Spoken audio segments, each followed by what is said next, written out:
Karen Rowland opened her eyes and looked at her watch. There were 20 minutes left before the alarm went off.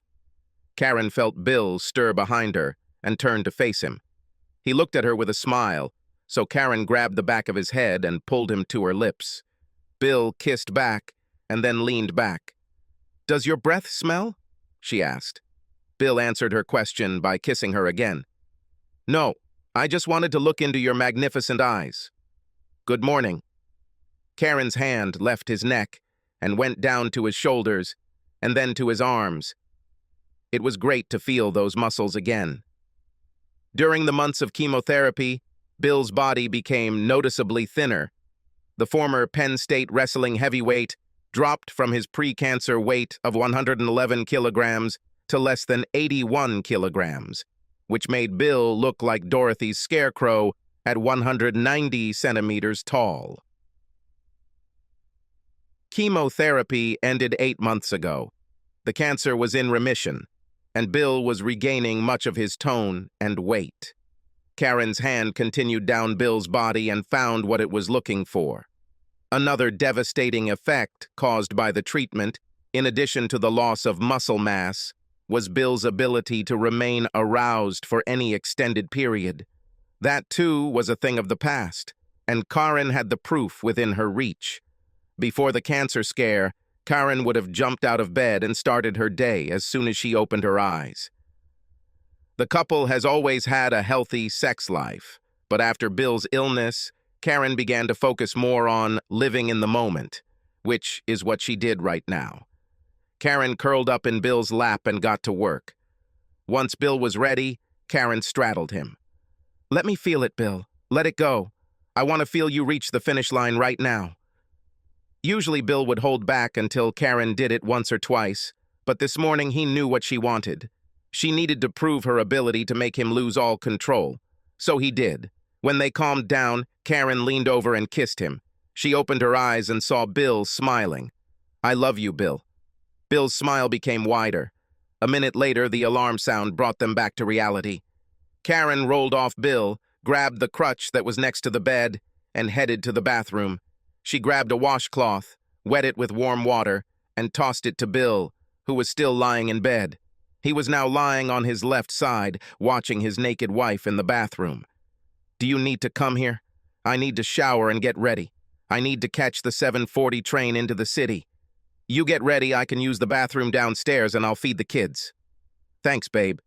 Bill knocked on the children's doors on his way downstairs and made coffee. By the time Karin walked into the kitchen, Bill had made her a breakfast smoothie, poured coffee into her travel mug, and was preparing breakfast for the kids. Karin drank a smoothie. "Let's do it again tonight, just a little slower next time." "Certainly. What's the rush this morning?" "Hank wants me to meet with my former commander this morning." "A guy comes from Florida to meet with us about some family issue. You know Hank. He feels like he owes this guy, the whole Navy Semper Fi. Hank thinks this is serious and wants me to attend the meeting." Karin grabbed her coffee mug and kissed Bill before heading towards the door. Karin walked 3 blocks to the train station. It would be difficult for anyone watching her walk to guess that she was wearing a prosthetic leg under her trousers. The loss of his leg is the result of a shotgun blast while an NYPD officer was working on an anti-terrorism squad. So, Karin was a partner in the detective agency of Henry Hank Price. 6 months ago, Hank quit his job at Contractor, where he worked after leaving the NSA. Hank became Karin's regular partner, and thanks to his many contacts, their agency was doing quite well. They still needed following a wayward spouse type of job to make ends meet, but they gradually spent more and more billable hours doing research and background checks for Wall Street firms. Today, they met with Hank's former commander, but she didn't know what or why. Sitting on the train, Karin spent a few minutes thinking about how everything seemed to be changing. It was just a year ago. Bill was battling cancer, and their family's finances seemed to be heading into the abyss. Bill's beautiful hair fell out during chemotherapy. Karin and the kids were thrilled to have their heads shaved as a sign of family solidarity, but Bill somehow got wind of their plan and flatly refused to let them do it. Bill was so adamant that no one dared to contradict Bill. Nobody except Hannah, of course. One evening, their 15-year-old daughter came home with short hair. Her shoulder-length hair, the long hair she had had since she was a little girl, was gone. They were given to a charity that made human hair wigs for other cancer patients. Bill and Karin were so proud of their little girl that day. But Hannah's gesture led to another unexpected result. When Hannah looked in the bathroom mirror that evening, for the first time without those long locks of hair, Hannah saw someone looking at her in the mirror. It only took her a moment, but there it was. Uncle Hank was looking back at her. Hannah knew that her mother and father were not married when she was born, but always assumed that her father was her biological father. Hannah walked slowly down the stairs and into the study where her mother sat at her desk in the home office. "Mom, is there something you want to tell me about Uncle Hank?" Karin looked up from her papers and turned to look at Hannah. She immediately noticed the similarity and realized that Hannah now knew. "Baby, sit down."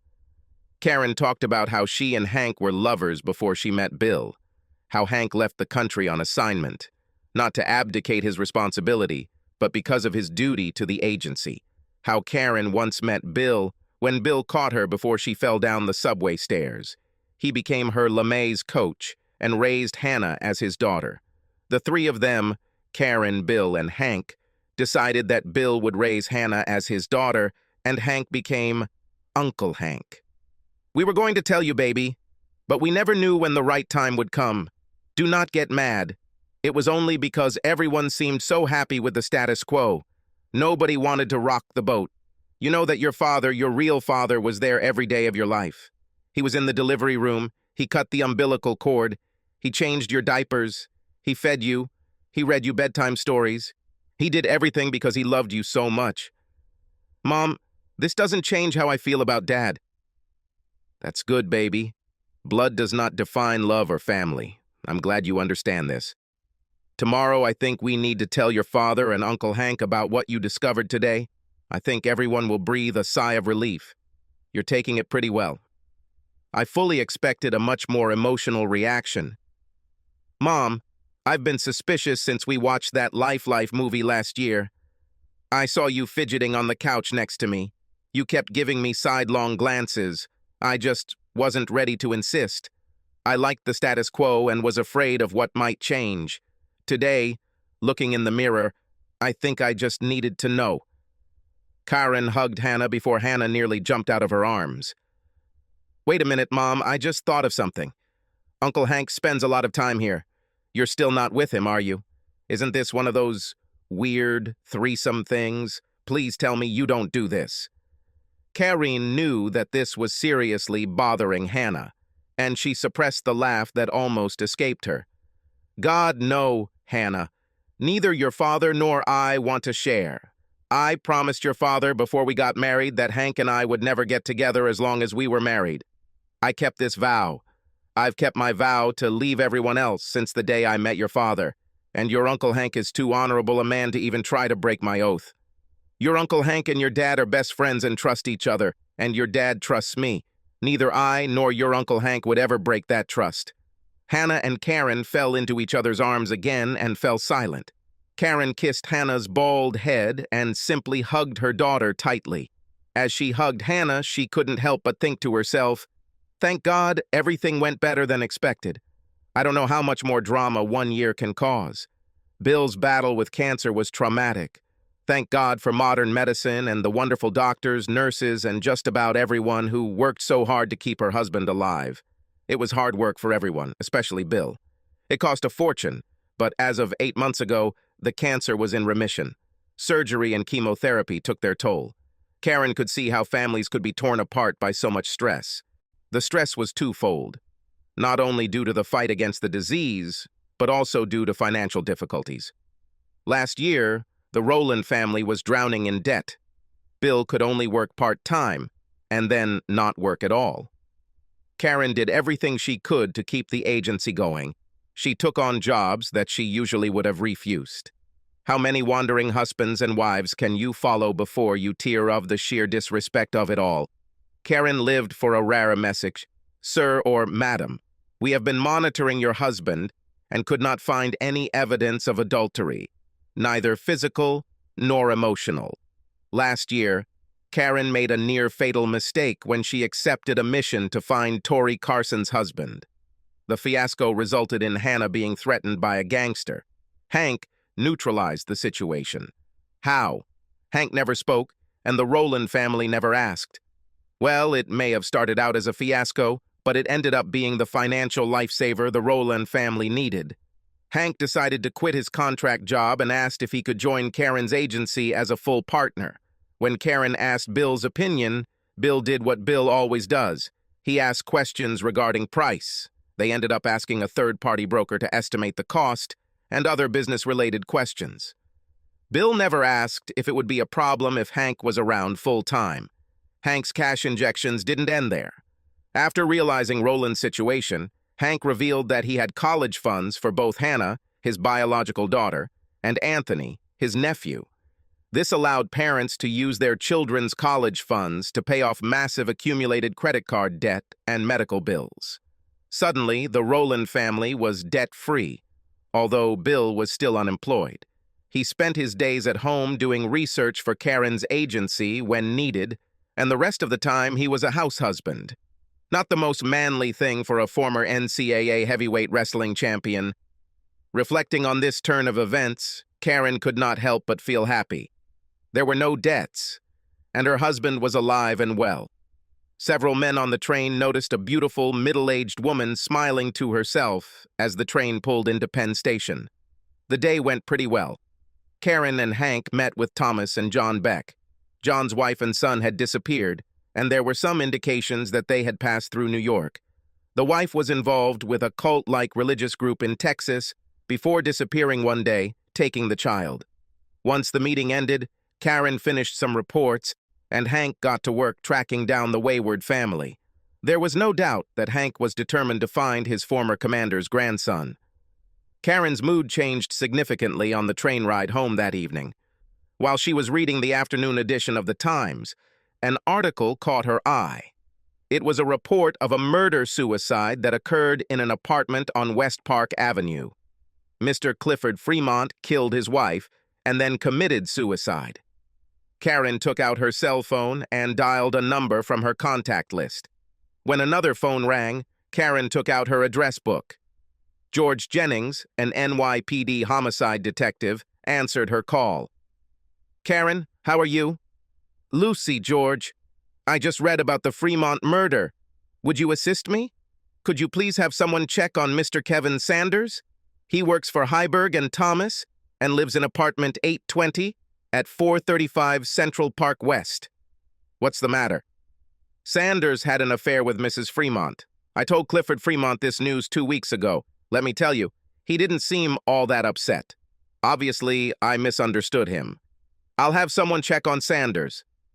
"Don't beat yourself up about it, Karin. You know as well as I do that it is impossible to predict how someone will react. The nature of the beast. Will you call me back when you find out?" "As soon as I find out, I'll call you. Say hi to Bill for me." Karin pressed end, put the phone back in her purse, and spent the rest of the trip looking out the window, doubting herself. Was there any sign that Fremont was going off the rails? She remembered that day 2 weeks ago. Clifford Fremont came from old families and even older historical America. He was a descendant of John Fremont, the first presidential candidate of the newly created Republican Party in 1856. For some strange reason, Clifford took pleasure in telling people about the connection between his great-great-grandfather and himself. Odd, because Clifford was an influential figure among New York State Democrats.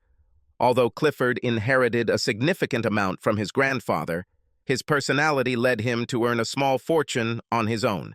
He graduated magna cum laude from Dartmouth University, is an investment banker, the proud owner of a 109-foot Maxi Dolphin racing yacht, Wild One, and an even prouder woman, his wife, Katiana. Clifford first noticed Katiana at a party at the yacht club. She was with Thurston Howell, another member of the club. Clifford had a low opinion of Thurston, whose every dollar was inherited.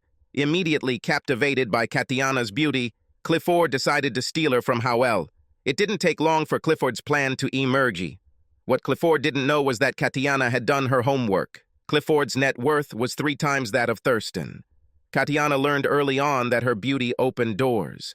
Her mother taught Katiana another life lesson the day the handsome but middle-class captain of the soccer team asked her out. Katiana, don't agree. Loving a rich man is just as easy as loving a poor man. Don't make the same mistake I did. I married your father because he was handsome, and I foolishly fell in love with him. I could have it all. From that day on, Katiana followed her mother's advice and only dated rich men. It took her 5 years, now 23, to get to the place where she could go to the yacht club and feel like she belonged with these people. For 2 of these years, she lived in London as the mistress of a wealthy English industrialist. The man settled her in an apartment and showered her with gifts and money. The novel was going well. Katiana thought that this might even lead to marriage, until his wife returned from Geneva and forced him to abandon his mistress. Katiana was sent packing with a nice 6-figure severance package and her jewelry. Katiana returned to the States and settled in New York. It was only a few months before she caught the attention of Thurston Howell. But Howell had his last $10 million, and he was spending it too quickly. He would have been ruined before the end of the decade. Poor Thurston didn't know it, but he was just a conduit for Katiana's plans to find a richer target. Of course, in the meantime, Thurston was lucky enough to sleep with one of the most attractive women he had ever had, a woman who had few inhibitions when it came to sex. So while she and Thurston were having sex, Katiana was doing her research. Which man from Thurston's many circles of acquaintances should she target? The theatrical audience held some possibilities, more so than his sporting or drinking company. But the best target for seduction was the very handsome, very rich, and unmarried owner of that magnificent, large, beautiful yacht, the Wild One, Mr. Clifford Fremont. While Clifford Fremont planned to steal the blonde beauty from Thurston Howell, Katiana planned to seduce Clifford and become Mrs. Fremont. It was a match made in heaven. Katiana was not prepared for one unfortunate drawback. The rumors that Clifford was the worst bed partner any woman could bear were true. Katiana had sex with men who lacked technology, or men who were selfish about their partner's needs, or men who lacked the housekeeping down there. But she had never had sex with a man who combined all 3 of them into the most perfect threesome out of boredom in the bedroom. However, this made Clifford an easy target. Katiana's screams of joy when they had sex for the first time on board his yacht made Clifford feel like a stud. Katiana made a mental note to start doing Kegel exercises. She had to sign a prenuptial agreement, but it would still leave her with a fortune if she could hold out for a few years. The prenuptial agreement stated that she would receive $200,000 for each year of marriage and a share of any property earned during the marriage. With one caveat: any adultery on Katiana's part will nullify 90% of the payment. Katiana survived the first 3 years of their marriage without infidelity. She couldn't risk ruining all the work she put into Kegel exercises. Katiana's hints to Clifford when she tried to get him to use other means so she could get pleasure came to nothing. Clifford remained the most self-centered lover in the 5 boroughs. That's why, halfway through the 4th year of their marriage, Katiana was determined to cheat on Clifford. If she had any sense, she would have filed for divorce, settled for almost $1 million, and had some serious sex. Unfortunately, Katiana decided that $1 million was not enough. She wanted more.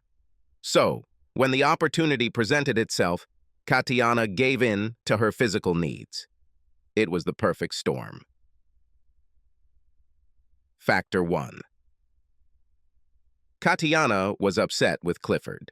He refused to buy her a penthouse on the top floor of their house, which had recently gone on the market. It was twice the size of their current 4,000-foot condominium, and with a much better view of Central Park. Clifford would not budge, no matter what, no matter how. Factor 2. Clifford refused to postpone the out-of-town meeting, and Katiana was obsessed with attending a party thrown by the backers at the Astor to celebrate the opening of the Klimt exhibition. Clifford released Katiana with the words, "Go alone. You know I can't stand backers or Klimts." And Katiana really went alone, which led to the third factor. Katiana was dancing with a handsome young man when she couldn't help but notice his rather impressive equipment pressed against her. As they danced, the young man asked if she could have something to drink after the party was over. Katiana gave in to temptation but was afraid that she would be exposed. There were too many mutual friends who would notice that she was leaving with this man, and rumors might reach Clifford. She came up with a plan. Go get a room, and then in exactly 30 minutes we'll meet in the lobby. We'll only have 20 minutes or so. I'm sorry, but I can't let anyone find out and tell my husband. It was a testament to Katiana's beauty that the young man did not question the request. He immediately went to the front desk, paid $800 for the room, and 30 minutes later was sitting in a chair in the lobby. Katiana came up behind the chair. What number? 10 to 14. I'll be upstairs in 10 minutes. Take off your clothes. Go now. 10 minutes later, he answered a soft knock on the door. He was naked, and when Katiana looked at how nature had endowed him, she realized that she had made the right choice. Katiana didn't waste a second. She undressed and demanded to give her pleasure. The young man, Katiana never learned his name, did just that. It only took her 5 minutes to experience her first climax. When Katiana came to her senses, she demanded that he take her. As they both climaxed, for the second time that night, Katiana knew she had chosen the right person to have sex with. After another round, she got dressed and left the room only 30 minutes after she left the ballroom, but those 30 minutes were enough for the dam to break. As she walked towards the elevator, Katiana knew that this would not be the last time she would cheat on Clifford. It felt damn good. She will need to make several decisions. Quickly, for one night, or with a guy for a long time? The choice will depend on two main factors. What gives her the most pleasure? Over the next year and a half, Katiana slept with 4 more men. 2 were quick fixes, men she had once when the perfect opportunity presented itself. 2 were long-term boyfriends. Her first boyfriend was just a boy. Nathan Thomas worked as a building maintenance worker the summer before his freshman year of college. The 3-month romance began one day when Fremont's maid didn't show up one morning because her elderly mother was sick. Katiana couldn't believe how disgusting the garbage smelled in the kitchen. She almost vomited.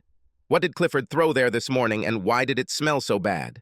Katiana called downstairs to ask the doorman to come and take out the trash, but the doorman did not answer the phone. What the hell was wrong with these people? Was all Katiana could think about as she grabbed her bag from the trash can and headed towards the elevators. Thank God no one was in the elevator to see her take out her trash. Katiana went down to the basement where she assumed the dumpster would be when she saw a door marked maintenance.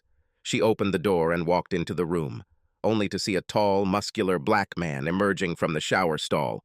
The surprise on Katiana's face was only surpassed by the look of surprise on the young man's face. How can I help you? That's all Nathan could squeeze out. Katiana tried not to stare at Nathan's equipment. It was difficult to say whether she succeeded or not. It had been 2 months since she had had normal sex. She held a plastic bag in her hand and had no words other than to say, "This stinks." Nathan wrapped a towel around his waist and grabbed his bag. "I'll take this to the trash container." He ran out of the locker room and the door closed behind him. He was gone for less than a minute, but when he returned, he was sure that the lady had disappeared. He opened the door, and she was still there. Katiana wasted no time. "Can you lock the door?" After she got what she came for, she thought it was time to get herself in order before they were caught. Katiana kissed Nathan tenderly in gratitude and got dressed. She ran to the elevator when it stopped on the first floor, and 2 people entered. Katiana was glad she didn't know the couple. Katiana entered her apartment and immediately filled the bathtub with hot water. While soaking in the bath, she thought about how nice it was to have sex with you like that. Below, Nathan was in a daze. He had heard stories about rich women hitting on guys like him, but he assumed it was all talk. He never thought he'd have the chance to fuck such a perfect woman, and this was in his first week of working here in the building. It was Nathan's uncle who warned him against mixing with rich white women. He said their husbands would hire someone to break his legs and maybe other parts of his body if they found out. But everything happened so quickly. This wasn't the last time Nathan and Katiana got together. For 3 months, until Nathan left for school, they met at least once and sometimes twice a week. It helped that summer when Clifford spent hours working on the Wild One. Although Katiana stayed on the yacht when he entertained clients and friends, she took time off when he was racing or training. This gave her many opportunities to meet Nathan. Katiana was sad to say goodbye to Nathan in the fall, but she also realized that she was lucky to have enjoyed 3 months of royal sex without getting caught. She decided not to tempt fate and remained faithful to Clifford until spring. 6 months after Nathan left for school, Katiana met Kevin Sanders at a health club. Sanders was a ladies' man, one of those gorgeous athletic gigolos who live to earn money and think they are God's gift to women. Kevin spent his budget on this gym specifically because the club had a reputation as a great place to find rich, bored Park Avenue wives. This turned out to be true. Kevin had just ended a year-long affair with the 40-year-old wife of a Wall Street banker when Katiana joined the fitness club. Kevin couldn't believe his luck when a clone of Barbie, who was not yet 30, started hitting on him. Katiana was amazed when she first saw Kevin working out on the machines. She hoped the rest of the package was as delicious as what was visible. Katiana had no doubt that she could seduce the object of her desire. There were very few men who could resist her. Their romance began a week after their first meeting. Kevin was a great lover, and he gave as much as he got. This was one of 2 reasons why Katiana was eventually caught. She enjoyed herself too much and became careless. Another reason was Kevin's brashness. At first, whenever Kevin humiliated Clifford, Katiana told him to stop. Katiana considered Clifford a worthy husband in almost every way except the bedroom, and believed that he deserved her respect. But as the weeks turned into months and the affair continued, Katiana began to lose respect for Clifford and allowed Kevin to humiliate him without defending her husband. Around this time, Katiana unconsciously stopped pretending in the bedroom. Suddenly, their lovemaking seemed too expensive for such little pleasure, and the moans weren't coming out like they used to. Clifford couldn't help but notice the difference. Katiana didn't notice anything. Katiana's fate was sealed the day Clifford unexpectedly walked into the health club.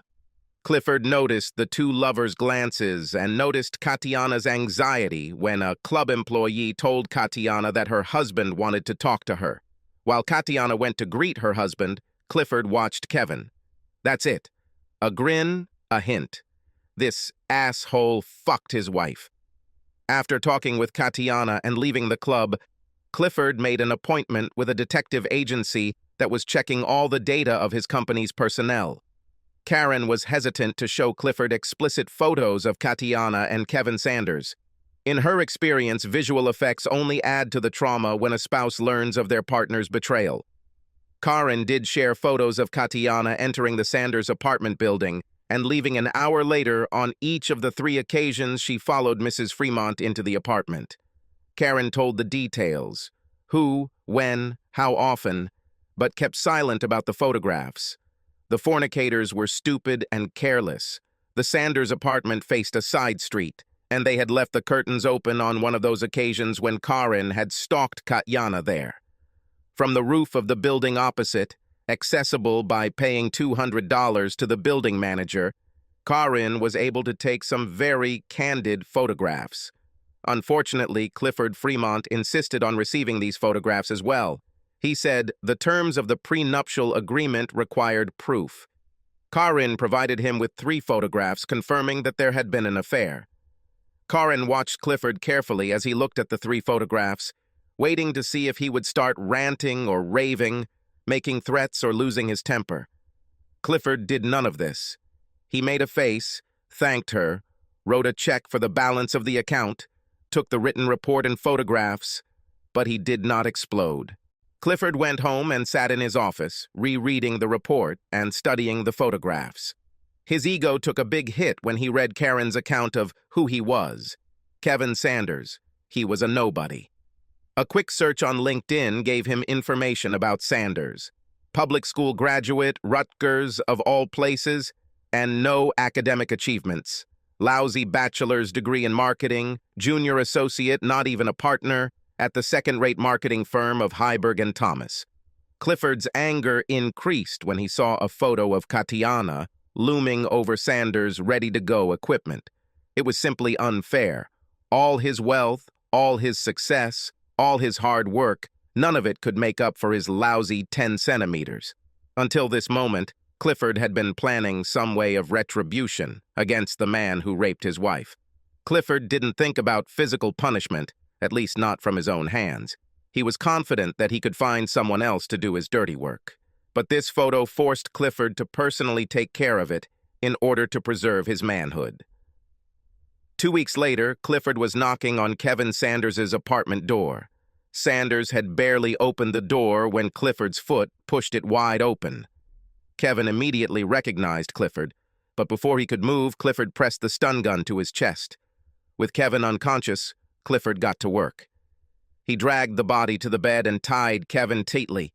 It took less than 3 minutes. Clifford's heart was pounding all this time. Satisfied that Kevin was tied up, Clifford left the bedroom and headed to the kitchen to find something to drink to calm his nerves. He had no idea how intense the experience would be.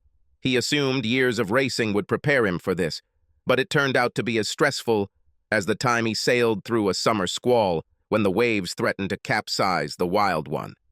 Clifford found some whiskey and poured it onto his 2 fingers. Not bad for a 12-year-old, he thought, pouring a second helping. With a glass in one hand and a bottle in the other, Clifford returned to the bedroom. He looked at Kevin, wondering when this asshole would wake up. He couldn't wait to begin his plan. However, everything went wrong. He soon found out that Kevin was dead. He lay back on his bed and wondered how much more could go wrong this month. He didn't deserve this. All he wanted to do was scare the hell out of the guy who screwed his wife, make him think twice about getting involved with another man's wife. Clifford knew that, at worst, his lawyers would not be able to get him off with anything other than probation.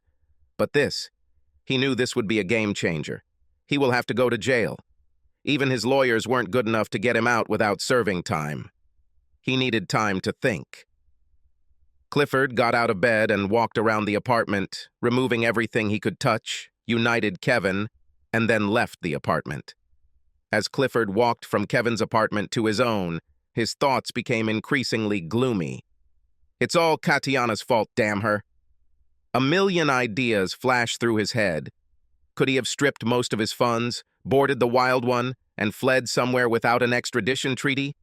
Or would it be better to get on a plane and get the hell out of town as quickly as possible? How long will it be before someone discovers the body? Can they make a connection between him and Sanders? Will Roland, the private detective, give him away? Could he pay some loser $1 million to confess to the crime and take the blame? At some point, he even thought about reconciling with Katiana. My God, this woman is so beautiful. But just as quickly, the image of her cheating on him popped into his head, and he was angry at her again for ruining his life. Clifford didn't make a decision until he got to his house and went to the restaurant around the corner. He ordered a double shot of their most expensive scotch, but the alcohol only dulled his mind, which was not the best formula for making life-changing plans. He finished his drink and headed home. As soon as Clifford entered the apartment, Katiana attacked him. Sometimes timing is everything. She couldn't have chosen a worse moment to express her disappointment. Where the hell have you been? I called you and found your phone in the closet. Clifford left his phone at home in case the cops could use it to track his whereabouts. He'd seen something like that in a movie. Katiana continued to pour out her heart. I hope you're damn happy. The Bensons bought a penthouse. Now I have to live 2 floors below that witch, Andrea. If you had bought this place when I asked you to, we wouldn't have to stay in this hole, Clifford snapped. And the next thing he knew, his arms were wrapped around Katiana's neck. After the deed was done, Clifford collapsed on the floor. Well, that settles it all. My life has officially turned to shit. This solves everything. Clifford had already decided how he would solve his dilemma. Now the only question was the method. Clifford realized that he didn't like pain, and this thought gave him an idea. He went into Katiana's bathroom and rummaged through her medicine cabinet. The tablets were there. Finally, something went right today, he thought to himself when he discovered that the prescription had been refilled and the bottle was almost full. He filled the jacuzzi tub with warm water, poured himself a large glass of spring water, and took all the pills. Karen's depression only worsened as she walked from the train station to her home. Bill Rowland knew something was wrong within minutes of Karen walking through the door. Bill had a great day and was in a great mood. Over the past few months, Bill has been sending out his resume, focusing on small startups that could use someone with his knowledge and experience. Last week, he talked to a company that would be a great fit for him. The CEO was a young entrepreneur who was savvy, but she realized she needed help with her finances. Today, she offered Bill a job as CFO with a decent salary and the opportunity to do even better if the company went public. Bill didn't share his job search with Karen because he didn't know if anything would come of it. He knew how Karen would react. She would be a cheerleader, telling him at every disappointment how much she loved him and how stupid any company was that didn't hire him. Just like Karen encouraged him during his cancer treatment, she always showed concern. Honestly, Bill didn't want to go through that again. Perhaps it was a little retrograde, but he just needed to feel like a man again, a man who could take care of his wife and children. Bill was eager to share the news about working with Karen tonight, but decided to wait when he recognized the look on her face. An expression that meant something was wrong. He will be patient. The family had dinner together. Hannah and Anthony spent most of dinner telling their parents about what was happening at school and at their sports practices. Bill watched Karin while the two children talked. Her calm reaction to their concern, she listened but didn't ask questions, confirmed to him that what was bothering her was serious. 10 minutes after dinner, the bell rang, which Karin had been so afraid of. Kevin Sanders' body was found in his apartment. George tried to assuage Karin's guilt. "Karin, believe me, just like you, I've spent a lot of time with all sorts of criminals, some terrible, some kind. These three were not saints. They may not have deserved to die so brutally, but all three of them did something terrible to set in motion the mechanisms that ultimately led to their deaths. Go hug your family and don't you dare blame yourself for it." The two children were in their rooms doing homework, and Bill poured a glass of wine for Karen and a shot of rye for himself before meeting Karen in the office. "Tell me about it." Karen told Bill about the three people found dead today. Dead because she provided one of them with evidence of his wife's infidelity. Bill listened without interrupting before answering. "You can't blame yourself. I'm sure you had no idea that this guy would react so violently. I know you better than anyone." "That's what George Jennings said. He was the one who told me on the phone, telling me that they had found the body of his wife's boyfriend. It's not just that. It's chasing cheating spouses to make ends meet. I would give almost anything if the agency could focus on background checks and stop looking out for adultery." "Almost all? How about a kiss?" Karen looked at Bill. She was a little resentful of him for being so disrespectful and taking her concerns so lightly. It wasn't like him. Karen looked at Bill and noticed a hint of a smile. "What's happening? Why are you smiling?" "I was hesitant to say anything before because you were obviously preoccupied with whatever was bothering you, but now might be the right time. I was offered a job as CFO at a small startup. My starting salary is enough for you to cut costs at the agency exactly as much as you want." Karin could only look at Bill. Did she dream of it? Bill was amused by her reaction. It was incredibly unusual to see Karin so puzzled. "I guess you owe me a kiss." Karen shook herself out of her daze, set down her drink, and jumped onto Bill's lap. She gave Bill the kiss he deserved. Bill and Karen went to Katiana's service and did not regret coming. When Karen read that there would be a service for the young woman, she asked Bill to accompany her. They could sit in the back of the church and remain incognito. Bill thought it was a bad idea, but kept his thoughts to himself. Karen seemed to need reassurance. Less than a dozen people were present. The priest conducting the service had no idea who Katiana was and made some unconvincing general remarks. The two friends gave eulogies. Both commented on Katiana's physical beauty and her sense of style, but nothing they said made Katiana anything other than a hollow Barbie doll clone. Bill and Karen left before the end of the second eulogy. They walked out into the sunlight. Bill saw tears in Karen's eyes. He hugged her and called a taxi. In the taxi, Karen finally spoke. She didn't deserve to die, but my God, what an empty vessel. If anything illustrated the difference between the two women, it was the turnout for Karen's surprise 45th birthday party, which took place 4 months after that service. By the time Bill, Hannah, and Hank had finished putting together the guest list, they realized that they would need a decent-sized hall to accommodate the guests. Of the 130 invited, 98 came that evening. Even Samuel Grayson, who as a teenager was one of Karen's first arrests for joyriding in a stolen car, and whom Karin helped put his life back together, could be found standing next to and drinking beer with Karen's former station commander. Cops, criminals, friends, and family are all here to eat, drink, tell stories, and celebrate. A few weeks before the party, Karin knew what to expect.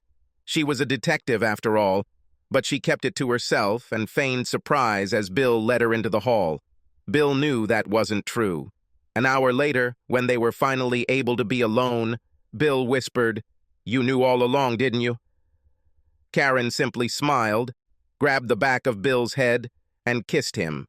The cheers of those watching almost drowned out Karin's response.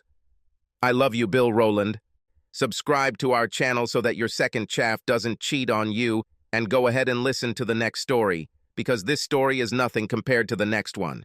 If you're under 18, don't even think about listening to the next one. Listening to the next one. Listening to the next one. Listening to the next one. Listening to the next one.